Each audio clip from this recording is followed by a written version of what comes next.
On today's edition of the Locked On Eagles podcast, we take a first look at a barn burner this Sunday night between the Eagles and the Dolphins. It's Kelly Green week. How can the Eagles hold off Tyreek and Jalen Waddle? Is there a shootout coming? All that and more on this Wednesday edition of Locked On Eagles. You are Locked On Eagles, your daily Philadelphia Eagles podcast. Part of the Locked On Podcast Network, your team every day.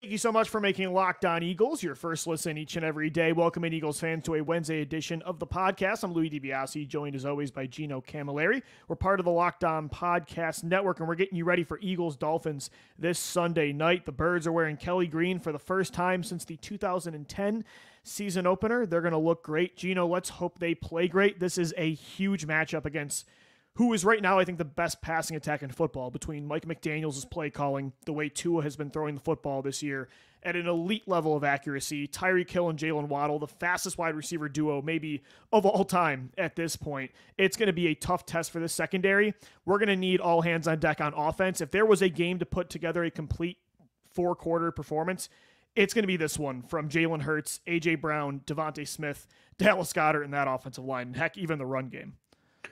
It almost feels like a field goal is losing a drive in this game. Yeah, talk about the red zone offense needing to step up in any game. You cannot settle for field goals in this one. 3 points feels like no points when you're playing the Miami Dolphins. And unless you put together a really good defensive performance like the Buffalo Bills did, which I think you could probably limit them if you could get home to Tua. But it's the pass rush, man. The pass rush means everything in this one. It does, and the Eagles are so banged up in the secondary, man, and we still don't know the status of Darius Slay. I would assume he comes back. Same with Sidney Brown, but we're to the point where we're signing Josiah Scott off of Pittsburgh's practice squad, and I'm sitting there and saying, are we going to have to go and get Desmond King, another Pittsburgh Steeler, from a bad team to just come here and play? Just to get a because body in. They don't have bodies at this point, right? It's like, when is Chandon Sullivan going to come out behind door number 3 at this point? Devontae Bosby is behind door number 4. Come on down, man. Let's have a good old reunion. But it really does feel like the offense is going to be the unit that has to win this football game, Lou. And coming off of that performance where you only put up 14 points, you know they're chomping at the bit. And the Jets defense is good, even without Sauce and DJ Reed.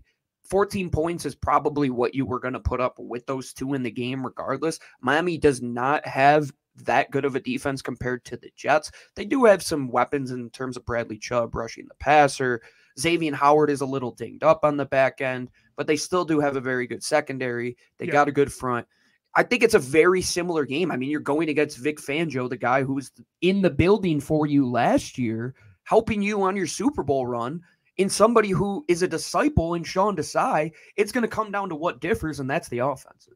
Yeah, and again, this pass rush could take over like the Bills did, and they were able to limit the Dolphins to their worst performance of the season. Hassan Reddick right now is red hot. So is Josh Sweat. Even Milton Williams had a great game last week. So did Jordan Davis. You're getting Jalen Carter back, hopefully healthy, on Sunday night, which is a massive boost. He's been your best defensive lineman so far this year. So maybe that's the way you limit them, but I'm thinking more it's the offense just needs to step up in a huge way because, yes, you might be getting Darius Slay back. You have James Bradberry, but I don't know, like Bradberry, this is not the type of matchup I love for him against these kind of receivers. No, sir. You're banged up in the slot right now. I mean, is it going to be Josiah Scott starting?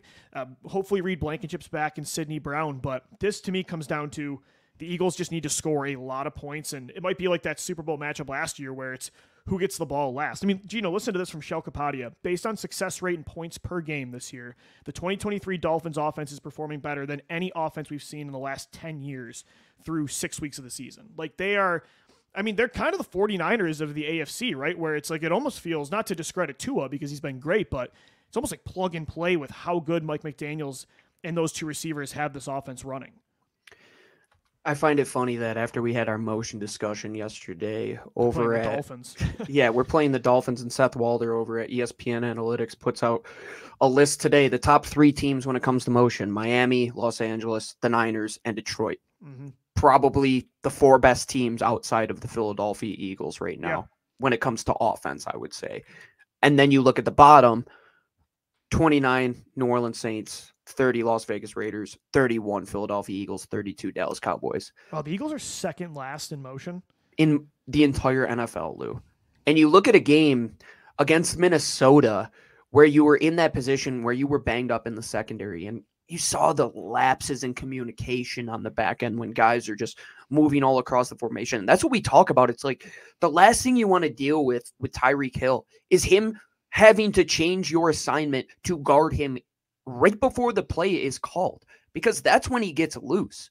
I mean, even if he's over on the trip side to the field where you're going to run quarters and you're going to run quarter, half. So you're going to have 4 guys over to that side. Even if you try to bracket him, he's so good at finding space to sit in.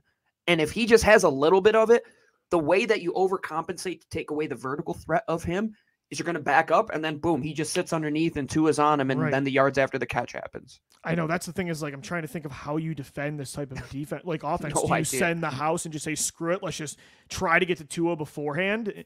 But I think, honestly, what you need is you just need this 4-man pass rush to take over. You're just going to need, I don't know if scheme is going to do it from a defensive perspective. You just need your personnel to outplay them. And, hopefully Darius Slay can come back. And the issue is, even with Slay and Bradbury, they've been so up and down this year that can you guarantee that you get a 2022-like performance from those guys when you need it most? I mean, hopefully, but yeah, this is a daunting matchup for sure. But it's not like Miami's this unbeatable team, Gino, where they should be favored by 10 plus points against the Eagles. It's a home game. You're wearing the Kelly green. Your offense, for the most part, outside of last week, has been heating up lately. Like, you have equally as dangerous of a wide receiver duo that I would actually rather have than AJ Brown and DeVonta Smith. So, I think it's, again, just going to come down to your elite units playing better than their elite units.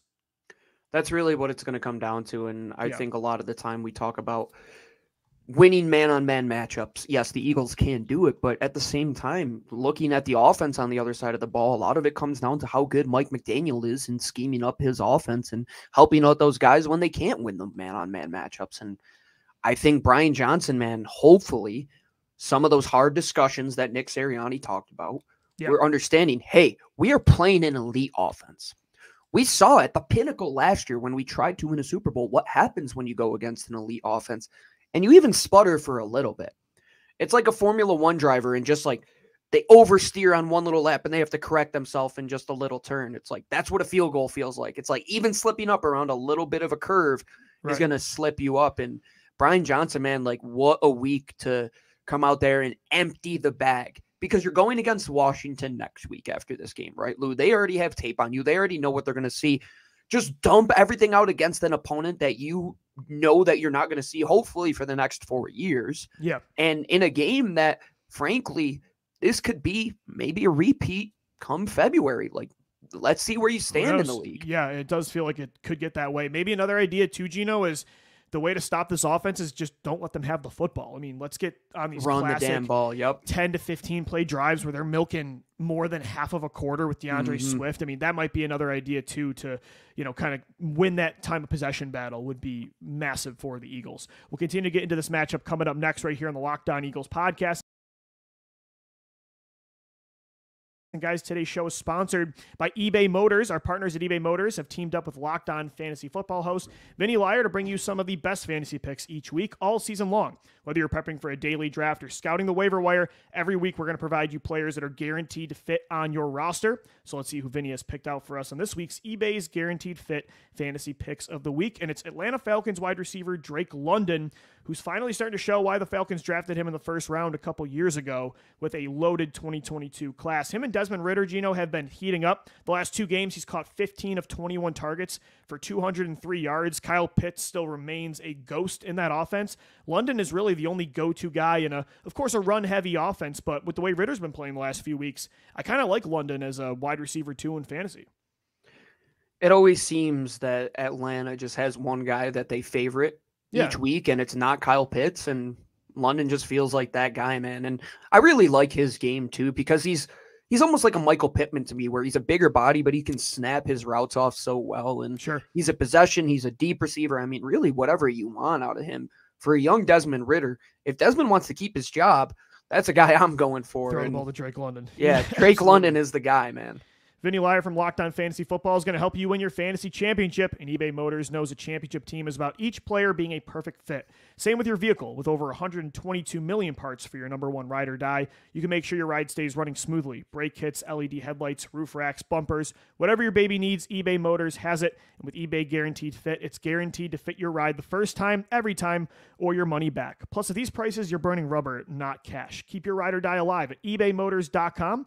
eBay Guaranteed Fit, only available to U.S. customers. Eligible items only. Exclusions do apply. Thank you so much for making Locked On Eagles your first listen each and every day. Guys, football season, we are well underway, and Locked On is kicking up our coverage with Locked On NFL Kickoff Live. Each Friday, Locked On will go live at 2 p.m. Eastern Time on every Locked On NFL YouTube channel, including our own. Hosts Tanitra Batiste, Jarvis Davis, and Kyle Krabs will break down every game on the NFL slate to get you ready for your team's matchup, your fantasy lineups, your betting angles, all that and more. Find Locked On NFL Kickoff Live every Friday at 2 p.m. Eastern Time on any Locked On NFL YouTube channel. We're going to talk to Kyle Krabs tomorrow, crossover Thursday with Locked On Dolphins. What a massive matchup, Gino. And it is kind of cool to look at the storylines, too, like Jalen Hurts versus Tua, right? The two Alabama boys. Tua goes in for Jalen Hurts in the national championship after Hurts gets benched. And, Tua has his big moment, but it's kind of cool, too, because that was kind of when the heel turned for Jalen. That was almost his moment, too. I don't know if the Eagles would have the quarterback they have today if that moment didn't happen, which is huge to say because for most quarterbacks and most people in life, if they kind of dealt with that kind of situation, most don't come back from that, let alone get better and thrive. So it's kind of a cool, just full circle moment this Sunday night, and it's cool to see that both of them are playing really well. We saw the NFL equivalent of it with Carson Wentz and Nick Foles. I mean, sure. Carson never recovered. And Carson, yeah, and it's understandable, but Jalen took the complete opposite approach, and he's a better player than Tua, I think, right now by, I think, a lot. Miami fans are not going to admit it, and I'll just continue to say it. Justin Herbert was the better pick than Tua. Oh, of course. And that doesn't mean Tua's not a good player. I still think, though, a lot of, if you put Jalen Hurts in that Miami Dolphins offense, put Justin Herbert in that Miami Dolphins. Yeah, sure. Hey, Tyreek, just run a 9 every play. We're going to send this thing 70 yards in the air. Can you imagine? Yeah. I wanted to imagine it. But no, it is a really cool game. And I have no qualms against Miami either. And I think this is just like one of those games where you play AFC opponents, right? And they don't really count for much. But I think they're good lessons to learn. And what is going on across the pond? What is the AFC? How are they trying to beat their division? Miami, it's offense, because they got to keep up with Buffalo. The New York Jets, they tried that same approach, bringing in Aaron Rodgers. Come to find out he gets injured, but their defense is pretty good. And I think the way forward in that division is they have to beat Buffalo. And what has Buffalo done? It's score points. And this game, you have Jalen Waddle, who is the DeVonta Smith. You have the Tyreek Hill, who's the A.J. Brown. You have the DeAndre Swift, who's the Raheem Mostert and the Devin A-Chain. It's so reminiscent of each other and how these teams play to the point where they quite literally run the exact same style of defense because Sean Desai was under Vic Fangio in Chicago where he implemented the cover 6 defense and made it what it was today. And the ultimate chess match comes down to what quarterback is going to win the football game, in my opinion. I agree. Right? And I agree. And you have two young. Go ahead. Yeah. Go ahead. Sorry. I was just going to say too, you see how the offense has been up and down this year, and they've been able to get by against some of these teams and still get wins. But I almost kind of like Gino after the worst performance they've had on offense all year. They're thrust into this juggernaut matchup where it's okay, you have no choice now but to figure this out, or you're not winning this game. You can't get by like you did against New England week 1 and, expect the same result. It's sink or swim, and there's no margin for error at this point. And you look at the NFC, Lou, you had a big chance to go up 6-0 last week. Yep. You drop it right now. Now Detroit's right on your heels. Now San Fran's right there. Dallas doesn't slip up. You can't afford to slip up at this point. And this is a big game in terms of just where you stand, in my opinion. This is not the title fight, but it's like when 2 number 1 contenders are going against each other. It's a warm-up, man, for sure. It's not like a cupcake fight, but it's okay, I won 3 or 4 warm-ups at this point. Now we're going to see which guy's ready to go to contend for the belt. And I really think this is what it is. Can Miami's offensive line hold up against the Eagles' defensive line? That's a big telling point for later on in the playoffs. I mean, as many points as you want to score, Miami, when things get cold Yeah. And it comes down to who wins in the trenches. Like, let's say the Eagles tomorrow, they go out there and they can possess the ball for 40 minutes, like you had said, and really restrict it. And all of a sudden, Miami has 7 possessions, and they have to score on each and every one. Mm-hmm. Yeah, let's see how they react. Because the Eagles, we know that they can overcome adversity, but Miami, they're still starting to get there, right? And last week against Carolina, they allowed them 21 points, like you had said on yesterday's show. And I think those are little things that every team, they're not paying attention 5 days a week like you are here. Like, we don't know as good as in Miami, but there are things like we talk about that are underlying issues that the mainstream media isn't going to talk about. I mean, they're out there starting left tackle. Like, Teron Armstead is not playing. That is true. It's almost like because the Dolphins are doing something they haven't done before, you're not highlighting the struggles, right? Whereas with the Eagles, because they were at a certain point in 2022, this year they're doing so many good things, but only the negative feels like it's being showcased at least from a national perspective. It's why I think when you look at the hype of this game, it is a lot of how can the Eagles keep up? But you're right. It's not like this is, it's a heavyweight versus heavyweight for sure. And I actually think the Eagles are more multidimensional where they can win in more ways probably than Miami can. Yeah, I would say that. I mean, offensively, I think both teams can win with the run and the pass. Like if it's a defensive barn burning, like just struggle, like fist fight, who wins that game? I think the Eagles win that kind of game. I do too. And not to take away from the playmakers that they have on the defensive side of the ball. I mean, Javon Holland slipping to the second round a couple years ago out of Oregon was a shame. He's one of the best safeties in football at this point. And Jalen Ramsey could potentially be back here within the next week or so. And Xavier Howard comes back. Like, they definitely have playmakers, but are they as deep on the defensive line? Absolutely not. I mean, yeah, you have Bradley Chubb, who's a freaking all-star, man. But Jalen Phillips, too. Yeah. Do you have 6 guys, 7 guys, 8 guys? Right. Like, that's what we're talking about. And that's why it's hard to always have these conversations. It's like, yeah, they do have a lot of very good players, but do they have the depth? Excuse me, because the depth in these games, like, I ultimately think that's what it comes down to, man. Like, is Bradley Chubb going to be able to hang on if Lane Johnson does come back healthy? And, like, what if he doesn't hit home? And, like, what if Jaylen isn't pressured 40% of the time? Like, can he just go out there and have a Tua-esque type of game? And those are the little things that you have to look out, right? And I think we are prepared for that because we've seen a very good team. Even the littlest things that you kind of just patch up and look over, they could come back to bite you when you play the best of the best, because the best of the best know how to expose those little areas. All right, Gino, let's get into our rookie report coming up next. I think this game is actually huge for these rookies. I think the Eagles are going to need them to step up against the Miami Dolphins, so we'll get into that coming up next right here on the Locked On Eagles podcast. And today's episode of LOE is sponsored by BetterHelp. Do you ever feel like your brain is getting in its own way? Like, you know what you should do, what's good for you, but you just can't do it? Therapy helps you figure it out. And what's holding you back? Because if something's holding you back in your mind, you can't go forward with your everyday life. And let me tell you about a real life story. I got married a couple months ago, and I quite literally was sleeping 1 to 2 hours a night because my brain was going crazy.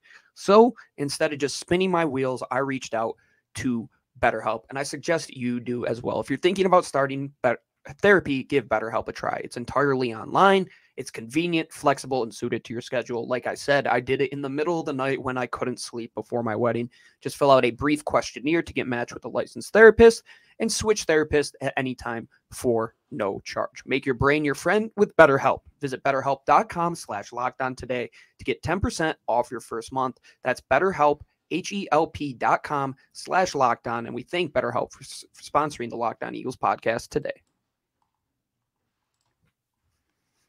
All right, Eagles fans, we're wrapping up this Wednesday edition of the Locked On Eagles podcast, as we always do with our rookie report. And, Gino, last week they didn't have a lot of these rookies, right? Jalen Carter was out with an ankle injury. Sidney Brown out with a hamstring. Nolan Smith still can't crack the lineup for some reason over Derek Barnett. Tyler Steen, not the guy as the backup right tackle. It was Jack Driscoll, and we saw how that went as well. So, overall, a very uneventful game from rookies, obviously. Eli Ricks got injured, too. So when you look at this coming matchup against Miami, it is interesting. Like, I don't want to say they need these rookies more, but when you look at like the role of Jalen Carter, I think this is a huge game you want him back for. When it comes to Sidney Brown, is there a time you need your fast safety that's a rookie more than any matchup? I mean, this is the game you need Sidney Brown. Even Nolan Smith, like that kind of speed off the edge, I think you want like crashing through the A-gap against Tua in this offense so they don't have time. Even Tyler Steen, it's like I'd rather have him be dressed, and if Lane Johnson were to go down, I prefer him to be on the field over Jack Driscoll, whether it's at left tackle and Mailata switches over, or he's playing right tackle. I think this is a big game for rookies, and hopefully some of them can be healthy and contribute more. And hopefully the one rookie that does play in Keely Ringo doesn't take the dumbest penalty on special teams of all time like he did last week, running into a fair catch, which was unbelievable. But you're right, man. Like, we're pounding the table to get these young kids in this game. Yeah. And you Sidney Brown, you need the speed, man. You need these guys to stay fresh. It's going to be a race. I was just thinking when you were talking about, like, oh, yeah, Sidney Brown out there playing, like, rangy, cover-free safety.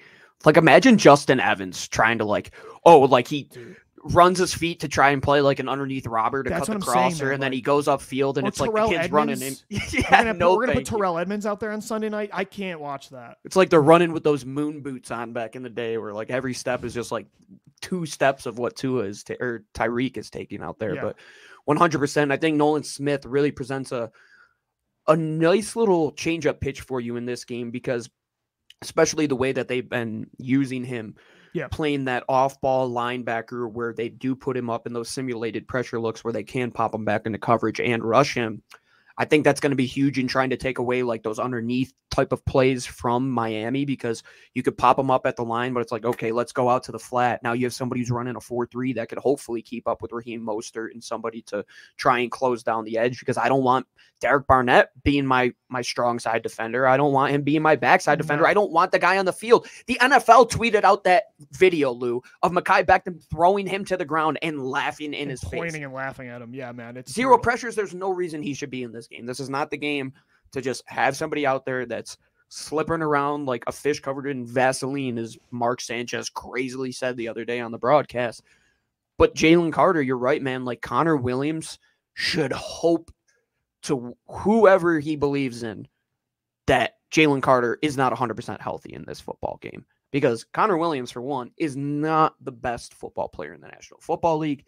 Jalen Carter, even when double teamed, has been a lot to handle for offensive lines. And if you can get that full repertoire of that defensive line on top of how good the edge players are playing, Lou. Yeah. Because if the edges are playing that good and the guys inside can just clean everything up, like just pinch low on the backside of the pocket, make Tua have to decide if he wants to step up. Oh, I got to step up. Now Jordan Davis is right there. Now Fletcher Cox is right there.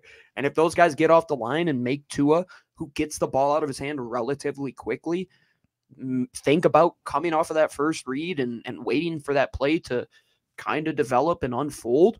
Well, hopefully, one, Tyreek Hill doesn't come open in that time, but two, that gives you enough time to take Tua down.